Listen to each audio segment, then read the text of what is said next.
All right, guys, we are live here. We got the Mr. Spencer Nix out of Dallas, Texas. We couldn't be more excited about today's podcast. And we got a trainer, coach, and I would almost say like a polymath with multiple skills and techniques. It's been a pleasure to know Spencer for the last decade and just getting to know him as a person, but as a professional, he's world-class. So what's up, Spence? Jeremy, what an honor. We've come a long way from the Chipotle in Austin or whatever that was way back when. What year was that? So what I'm referring to for those that are listening or watching is when we opened our gym, there was literally only a handful of CrossFit affiliates in the state of Texas. I consider Jeremy the grand poobah. I had to go pay my respects. I went down to Buda, Texas to get the Dynamax medicine balls, and I called you up and said, "Hey, I gotta come meet you." So that would have been 2008, early 2008. Nice. So it's been a couple of years. Well, first question is that painting behind you, is that a original Pollock? You know, you wouldn't believe it, my kids did this. We were this happened in quarantine. We just got a bunch of paint, and they got kitchen supplies and just threw the paint on there. So, limited edition there. That's beautiful. Right on, man. Well, let's dive into this. So you've been in the game for quite a while, but what's unique about you is kind of your educational background and choosing the path of a CrossFit coach and where you're at. But I think you're very, from your higher education. Tell us about your background in education before you got into training. So before I was a gym owner, I'd been enthusiastic about strength conditioning, but simultaneously as we opened the gym, I was getting a master's in neuroscience. It's basically psychological sciences. It had more of a slant towards the biology of the brain, but the gym and that were happening simultaneously. And obviously, like most of us, I got swept up in just how awesome it was to run an affiliate. But you fast forward to today, and all that stuff is creeping back in. And I feel like a lot of us, what we did before we were gym owners, is slowly like infiltrating its way back into what we do.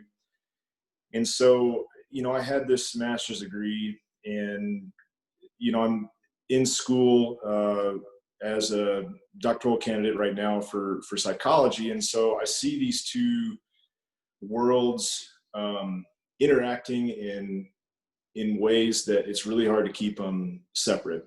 So for a while I thought, man, that was a cool thing that I did. It's just this topic that I've been interested in. But for the last couple of years, I felt convicted that these two worlds that seemingly are separate need to somehow intermingle in a more realistic way that they actually play out for us as human beings. Like, you don't really separate your behavioral health and your physical health. Like, they're actually as intimate as you could possibly make two things. So yeah, did that answer your question? Yeah, for sure. I think it's interesting because from a higher education standpoint, and then we move into functional fitness and what you do on the black mats and the integration and how you see things unfolding over the last decade. But now I know with where we're at currently in the state of health and wellness, you have some vision and plans for how you want to integrate health with your physical training and coaching. Yeah, I don't think this is going to happen tomorrow. And there's a reason that when I do a Google search, I can't find many of these places where you under one roof would have the capacity to coach, let's call it mental health in addition to physical health, because it's murky, right? There's a lot of stuff with behavioral health, cognitive health, however you want to describe that isn't as tangible as physical health. You don't have to think about push-ups, right? You actually have to do push-ups. And I think there's something that we've all benefited from in the physical world of exercise, where it's like, hey, you can't just talk about exercise, like you actually have to do it. For this other realm, there is a lot of talking, right? There's a lot of unpacking. There's a lot of journaling, there's a lot of behavioral therapy that doesn't have the physical manifestations of training, but yet it's just as important. And I think that one could oftentimes precipitate the other. So our mission, I think, is to be capable of coaching more than just fitness. When I started with this, it was, how could I be the best instructor of exercise that I possibly could? And then it developed in, okay, even if I was the best instructor of exercise, will that demand that somebody gets healthy? And the answer is no. And so it started to branch off into these other skill sets as a coach that I wanted to develop. And it's like, man, okay, nutrition, that's a big aspect of us being healthy. So I need to educate myself there. But it just got to a point where even if I was the best instructor of exercise and I could guide somebody as far as they wanted to go nutritionally, it still didn't demand that they would flourish as a human being. And I feel like this is the final frontier of development as a coach for me, which is something I just like. I just like learning, and I like figuring out like the little skills that I can add on like a video game player. But I feel like in order to be healthy, back to CrossFit, back to the definition of health, you can't consider yourself fit if you're psychologically dysfunctional, right? That's incongruent. And so, long story short, I don't know exactly how this will play out in structure and order, and that's something that we're still toying with. But I know that we're committed to not being an exercise instructor, but being like a coach of health. And that's a drastically different thing than what I started out to do, right? It really was just like, I want to coach a great class. And now it's, how could I be the word coach to me means less of, I'm an expert and you don't know anything. Listen to me, get low in the squat, hold it there. That's a component. But now I think it's more, how do I evoke this better version of someone in every single facet of their life? So there's a lot that I think goes into that. Absolutely. So do you have any influences or people that you look to that kind of have inspired this journey? God, what a good question. The hard part for me, Jeremy, is I have a ton of like subject matter experts that I think are just awesome in their own individual realms.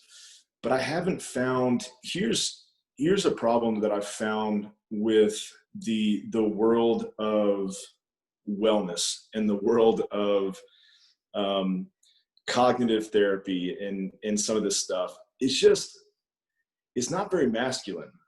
And I don't know a better way to say that, but it just, every time like I go to a website, I was like, this is an awesome website. It just seems like, man, it's just not really my personality. That doesn't mean I'm this uber masculine person, but it just isn't really communicating the way that like I vibe with. Like it wouldn't be congruent with the gym setting that we have, right? So I do have a ton of influences and inspirations in the world of psychology. And I could, rattle off names that people would be familiar with, from Naval Ravikant to Jordan Peterson, all the way back to Carl Jung, and, some of the classic philosophers of Albert Camus, and even Kierkegaard, and all the way back to the Stoics of Marcus Aurelius and those guys, so there's this huge pool to draw from individually in the world of physical fitness and mental fitness. But I think I'm not going to invent anything. I'm just going to be like a great DJ that tries to remix things together.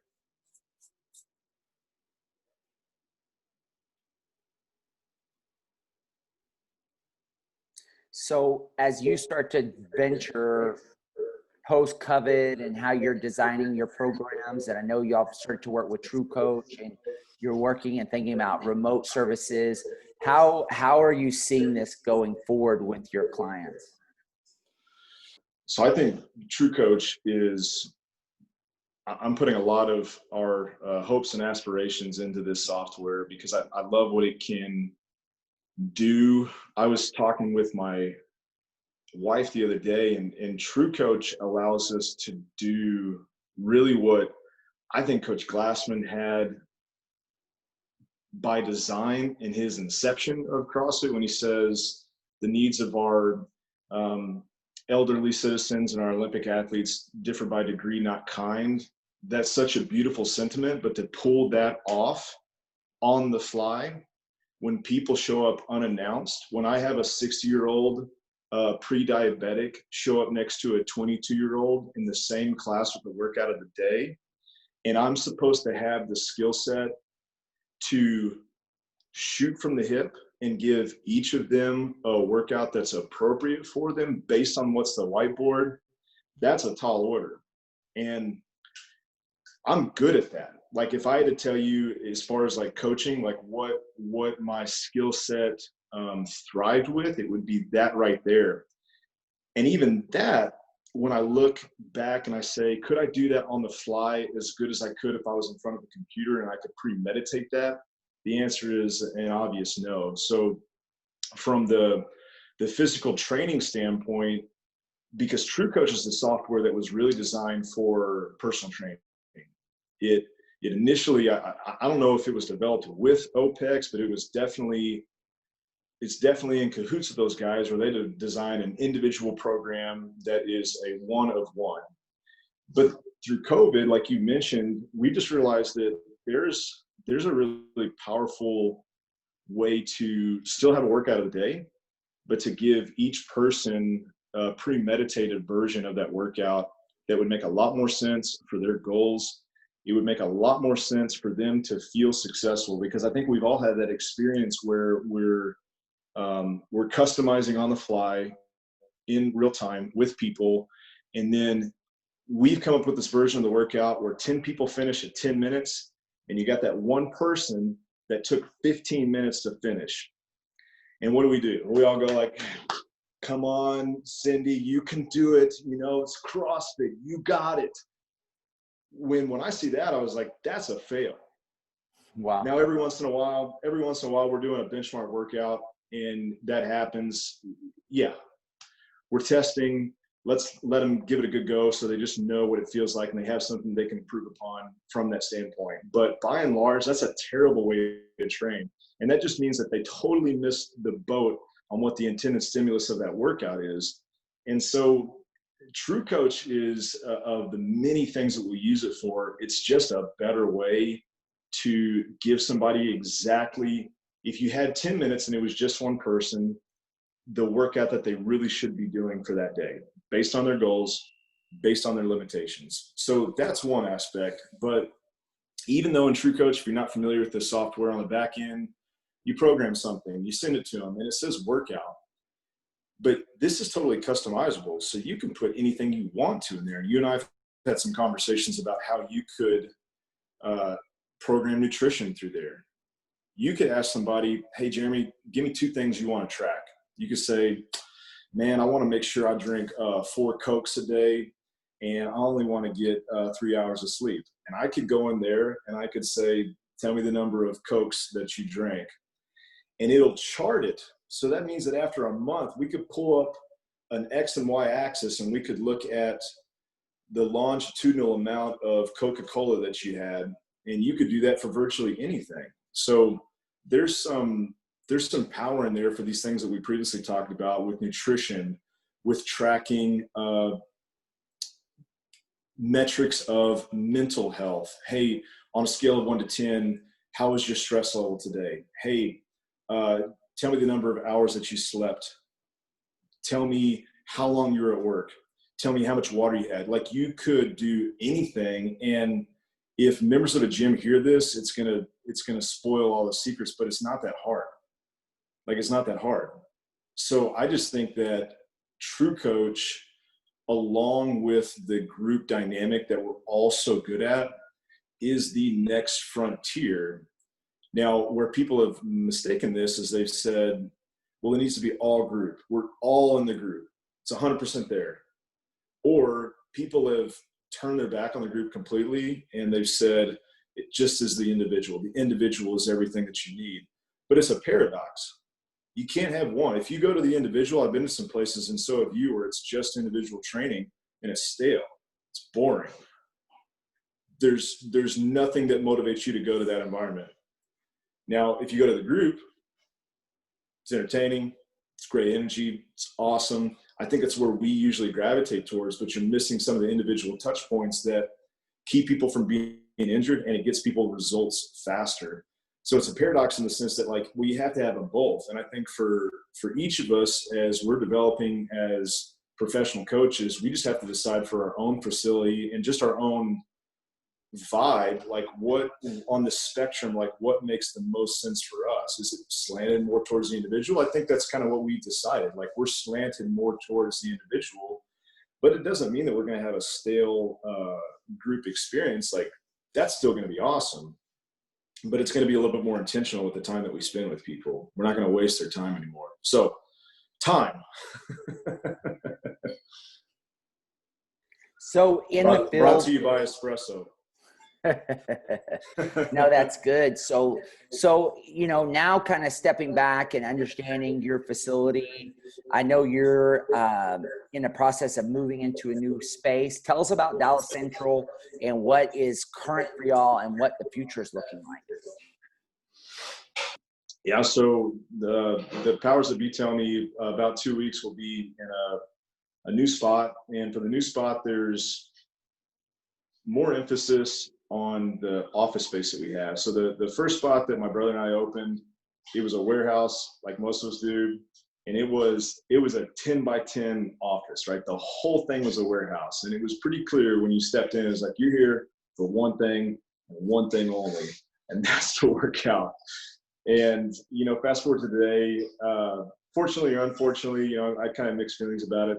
The quality of the facility in Dallas that's expected is different than it was 12 years ago. So, we have showers that I wouldn't be embarrassed to take a shower in.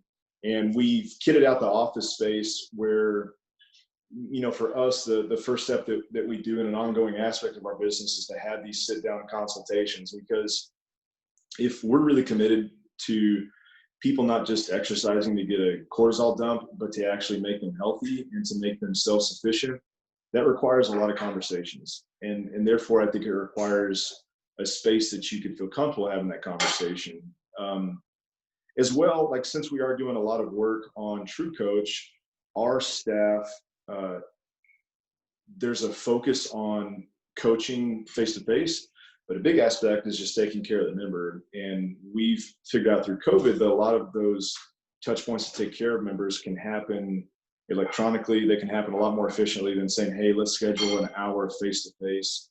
So we've designed the facility where a lot of that can happen in addition to the face-to-face training that's going on. So for our process, we schedule a consultation.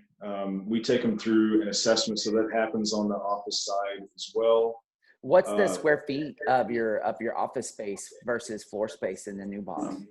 The whole building is 9,600. The office is about 3,000. So it's almost double what it was at our previous spot. And more so than the square footage, it's just a better use of the space. Like, it was not really, it was kind of a makeshift office. Like, for example, we never had a private consultation room. So if somebody was going to, tell me their past trauma, they'd have to do it while there was music playing and somebody 10 feet from me, doing thrusters. So it's not, I don't want to paint it as this elaborate setup, but just some real basic things like a door to have a conversation if you needed to talk about something that was confidential, and so on and so forth. So I'm pretty stoked to get there. There's definitely some phases to get it complete. You know, phase 1 is like, man, let's just get in there. Phase 2 is, you know, let's go from an asphalt driveway to something that people twist their ankles on. But, you know, that'll take time. So did I answer your question? What is that what you were asking? Yeah, for sure. I think it sounds like you're really moving to professionalize your environment and to serve, you know, from a administrative side much better your customers as they start to work more remote. I think so, man. And that's another tangent, but I feel like we're unjustly put in this category of what we do as unprofessional. And that's because, I mean, let's use COVID as an example. You and I both talked about just the dilemma of having to close our businesses because we were being lumped together with Planet Fitness. And to the layman, we're exactly the same as them. And so I think a part of, if I could be honest, like I got a chip on my shoulder about that. I feel like what we do is not the same as somebody that's trying to lock you into a 1999 contract at lifetime for the next 5 years. And I want to take steps that when somebody looks at our website and when somebody talks to us, they're like, this is not the same. And it's not being different just for the sake of being different. But as I think about this, I feel like there's an itch that I want to scratch personally. And if I want to scratch that, I got to believe that in the world of 1 billion people, I can find a couple of hundred folks that are tracking the same direction that I want. So yeah, the facility is set up to not forsake all the stuff that we love to do, which is physical in nature. And it is, if you walked in there and I couldn't explain anything to you, you would say, oh, this is a gym, right? But our goal, I think, over the next several years is just to try to be more in the category of preventative medicine and health coaching, and something that would be considered as essential as a doctor for your health versus something that whoever makes that decision says a gym and exercise is non-essential. Yes. So kind of pivoting here, I want to talk to you about competition and like your mindset around it, because I can very much recall, I think it was like maybe the 2014 regionals. You were a competitor on your team, and it was at the year, and you were doing deadlifts and you dropped it, started yelling, and like you were like this beast of another person. Do you recall that event? Is that the one that was outside? No, I actually think it was in San Antonio. It was in San Antonio at the Coliseum there. Yeah. Yes. I know what you're talking about. Yes. So from that standpoint, like you're a pretty like mild-mannered guy and calm. And then there's like that side of you from a competition standpoint.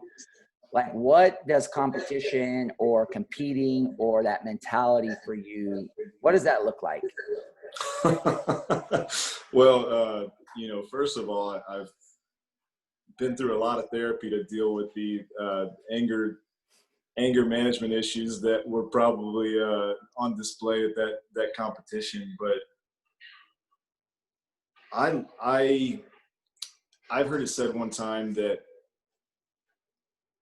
for a lot of us that are in this industry, it's this bottomless pit of trying to be better and compensating for something that we felt like was deficient at some point in time. So if you go way back, I feel like I wasn't a high school athlete that just had this excess capacity and, you know, just woke up and had muscles. Like there was a huge insecurity there. And so I think to try to develop something that I was really insecure about turned into a passion. And then I think a part of competition is to show there's a good side and a bad side. The good side is to show yourself how well you can execute something. And it's like, how could you really tease out every aspect of training and nutrition and sleep and performance, and mindset, and all those aspects. And then the other side is I want to destroy everyone. And it's not just this internal, intrinsic motivation, but it's this extrinsic destruction, rape and pillage the the competition. And I think in my earlier days, where I had come from a deficit physically to starting to enjoy the hard work that I had put into exercise and performance, initially my thought was I want to destroy everything in my path. And it was not just how could I perform better, but I want to perform well, and I want others to perform poorly, if I could just be honest. And that, even as I say that, it's like, oh, that kind of sounds cool, but that's not a great way to operate long term. And there was some, not to go into great details, but like that anger that you mentioned, anecdotally, like I missed a snatch, and I kicked a window out in the gym one time. That's a true story. I broke my foot. I had to get stitches in it. And it was at that point I was like, you know what? I'm not sure if this is the best way to compete. It was in front of a bunch of people. It was embarrassing. And then even wow, I just got an image of that. there's another time where something happened, and I had these expectations. I didn't meet them, and I kicked a bottle in the gym. People that know me now aren't going to believe this, right? Because it's like drastically different than the way that I try to carry myself. But I cussed out loud. There was a kid right there. My wife was right here. And it was another one of those moments where it's like, I don't think this is like the right way to be. And until having been there at that place, this probably isn't the answer that you were expecting. But I think going from there to now, it's like, how could I be the exactly same from a motivational standpoint, but make it less about like everybody else? Because I think at the end of the day, if I could just be honest, it was because I wanted everyone else's approval for how great of an athlete that I was. And it just got to a point where it's like, man, that's exhausting. Well, because I can't get there. So you did try out for the Olympic bobsled team, and you made cuts to get there. What was that the same driver that made that move? CrossFit has been so cool that if I could take a time machine and go back to the middle school version, the high school version, and be like, hey man, this is the stuff that you're going to be able to just pursue, not be an Olympian. I'm not an Olympian, but it's like, hey, you're going to go out to Park City and you're going to sprint with these guys, and you're going to be almost as fast as them. And I think CrossFit gave me that opportunity just because it's such a great base in order to like specialize in things. So one of the things that I have really liked, and one of the things that I've always gravitated towards CrossFit, is that it was designed to be cross training. When you and I got into it, there were not the games. And you did CrossFit so you could go be a rock climber. You could be a surfer. I mean, the reason we wear board shorts is because the original trainers would go surf at Santa Cruz. And that really stuck with me. So when the, opportunity to compete in the games came up, yeah, I jumped on that just like a lot of us did. I caught wind that there were open tryouts for bobsled, and this was several years ago. I was like, yeah, let's do it. Let's see what we can do. And I had always had a propensity for some of the shorter workouts and some of the higher power stuff, so it was a good fit for me naturally. And then as of late, for the last 4 years now, I've been doing jiu-jitsu. So it's the same thing, just a different sport. How can I take CrossFit and this cross-training way of GPP and then just apply it for the sport? So I think I'll probably do that from now until I die. Just figure out things to train for that give me an excuse to have a goal. Because I think can overdo some of the competition with exercise when really I have to remind myself, like, man, this is just a means for something else. Like, have fun with Fran. But as soon as that, as soon as as soon as you've over-engineered that workout, like, let's move on to something else. And I think sport and doing other things, whatever it is what we're supposed to do. So there's a few areas that I want to touch into. Is that I know you have a lot of experience from the level 1 CrossFit instructor course and being a lead in that. And I knew there was a journey while you were an owner of a box. Tell us a little bit about your experience there from an L1 and how you got into that as an instructor. So I was probably like a couple of years, maybe 3, when I went through my level 1. I didn't get to have Coach Glassman there, but Nicole Carroll was there, Chris Spieler, Todd Whitman, Andy Stumpf, Lisa Ray. There was this cadre of instructors that made it this amazing experience for me. And it was so impactful that almost immediately when I left, I was like, that's what I want to do. Like, that's something that I want to have a hand in, maybe because I liked the job requirement that it was, but also just because it had a big impact on me. So almost immediately after we affiliated, at that point in time, you could go to the level 2, which is now, I guess, what the level 4 is called.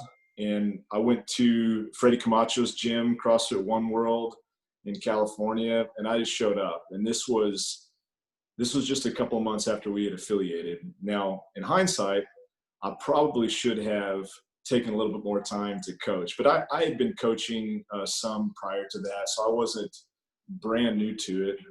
But anyways, long story short, I went through the level 2 there. That was a pretty great crucible and experience.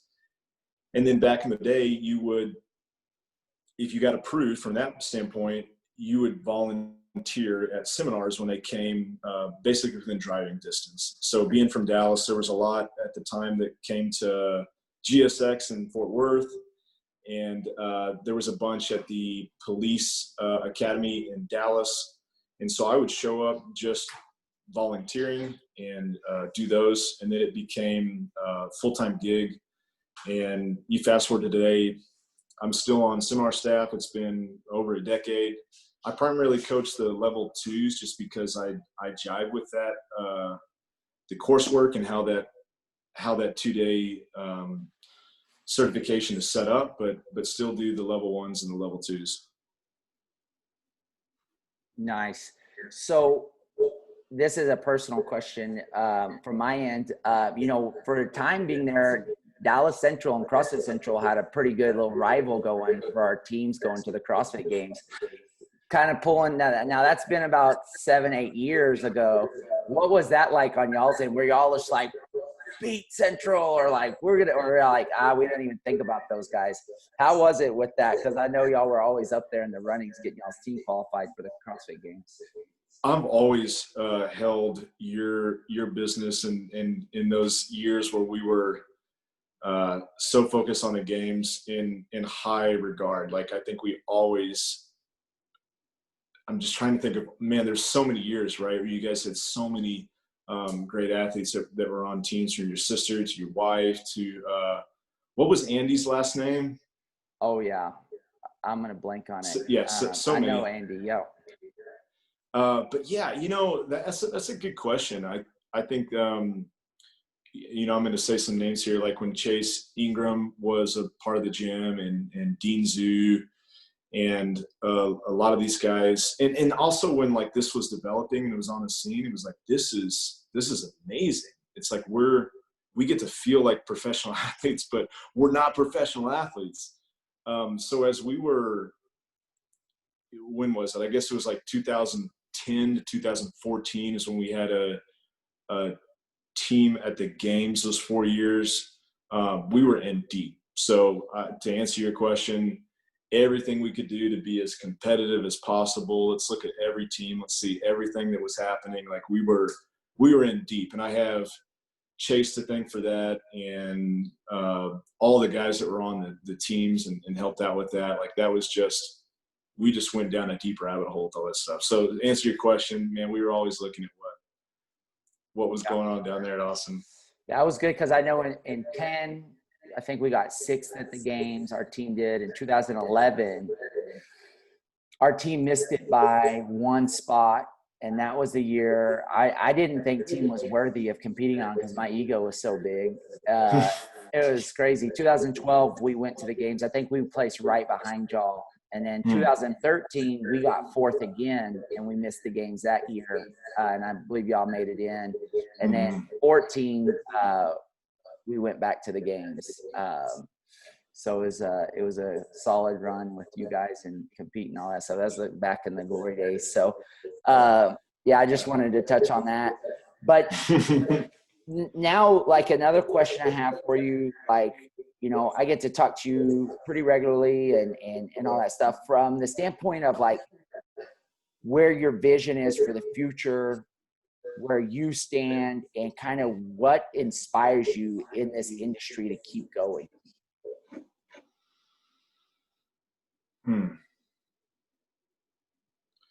You know, if anybody's listening to this that is a gym owner, I think we all look in the mirror and we say, man, is this the thing that I should be doing? Because you look back 12 years in the past and you think, man, there's some other career trajectories that I probably could have chosen, like we all do. And you think about it a little bit longer and you strip away some of the specifics and you say, I'm in an industry that I really get to help people. And it's not a once a month office visit, but it's like I get to be in contact with these people daily. And then there's also some aspects of owning a gym that I really like. I like being able to create. I like being able to problem solve. I like doing my best to be a leader for other people. I like that I have 3 little girls, but I also have a bunch of other family members that are the coaches of the gym, and like that mantle of responsibility. And so when I ask all those questions, it's like, this is what I do. I can't not do this.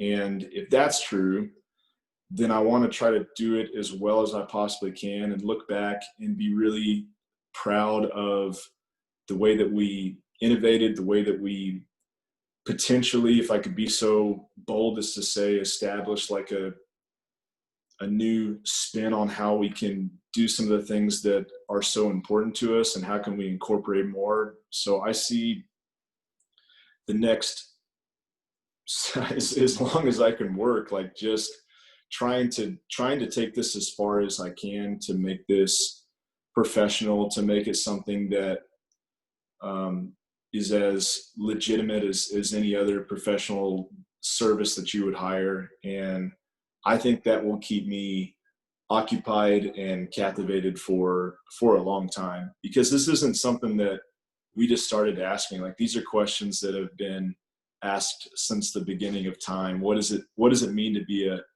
the best version of yourself? What does it mean to be physically and mentally healthy? So I'm just coming onto the scene of a conversation that's happened forever. But I think what I'm excited about is, but nobody's ever lived in the time that we've been living in, and the technology and the circumstances. So what does that look like for us? So, man, I'm in this. You and I have had so many great conversations where it's just affirmed, like, this is what I do. And so if that's true, man, let's do it to the best of our ability. That's awesome. Well, Spencer, that's coming to the end here, man. We really appreciate you coming on and sharing yourself with us and give us some insights. And we look forward to seeing what you do in the industry.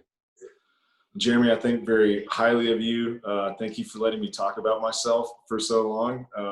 I hope that, I guess the point of these things are to just speak and hope that something you say helps somebody that maybe is on a similar journey. So thank you for the opportunity, and I appreciate it. Absolutely, sir. We'll see you out there.